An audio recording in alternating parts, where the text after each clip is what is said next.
அம்மா அவர்களையும் எம்ஜிஆர் அவர்கள் இரு தெய்வங்களையும் வணங்கி அண்ணன் எடப்பாடி அண்ணன் ஆணைக்கு இணங்க முன்னாள் அமைச்சர் பொதுச் செயலாளர் அவருக்கு ஆணைக்கு இணங்க நேற்று எனக்கு ஒரு வாய்ப்பு கொடுத்திருந்தாங்க. நம்ம லால்குடி தொகுதி சட்டமன்ற தொகுதியை பற்றி நான் பேசுறதுக்கு.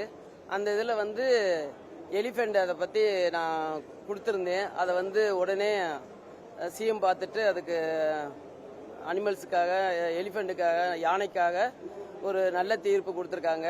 நன்றியை தெரிவித்துக் கொள்கிறேன்.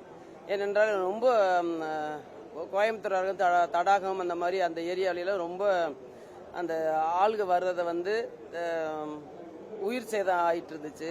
அதுகளுக்கு சரியான தொட்டி அமைச்சு அந்த வேலி அமைக்குமாறு கேட்டு மனு கொடுத்திருந்தேன். அதை ஏற்றுக்கொண்டு அவங்க நல்ல முறையில் வெளியிட்டதுக்கு நன்றியை தெரிவித்துக் கொள்கிறேன். அதே போல் நம்ம லால்குடி தொகுதியில் சட்டமன்ற தொகுதியில் சிவில், கிரிமினல் மற்றும் ஒருங்கிணைந்த நீதிமன்றங்கள் இருக்குது. இதுவரை சொந்த கட்டிடத்தில் இல்லாமல் இருக்கு, வாடகை கட்டிடத்தில் தான் இருக்குது.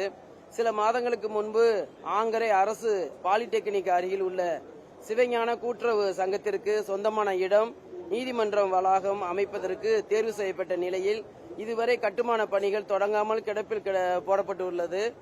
எனவே மாண்புமிகு நீதிமன்ற அமைச்சர் அவர்கள் இந்த விவகாரத்தில் தனிப்பட்ட கவனம் செலுத்தி தேர்வு செய்யப்பட்ட இடம் தொடர்பான நடவடிக்கைகளை விரைந்து முடித்து லால்குடி சிவில், கிரிமினல் மற்றும் ஒருங்கிணைந்த நீதிமன்றத்துக்கு சொந்த கட்டிடம் கட்டுவதற்கு தேவையான நிதியை உடனடியாக ஒதுக்கீடு செய்யுமாறு கேட்டுக்கொள்கிறேன்.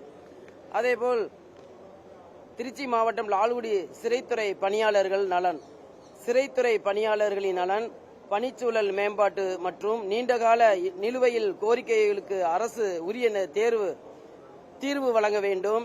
குறிப்பாக காவல்துறையில் நடைமுறையில் உள்ளதை போன்று சிறை காவலர்களுக்கும் குறிப்பிட்ட நாட்களுக்கு பணி நிறைவு அடிப்படையின் காலமுறை பதவி உயர்வு வழங்கும் முறையை உடனடியாக அமல்படுத்துமாறு கேட்டுக்கொள்கிறேன். காவல் நிலையத்தில் முன்பு அதிகமான காவலர்கள் இருந்தார்கள்.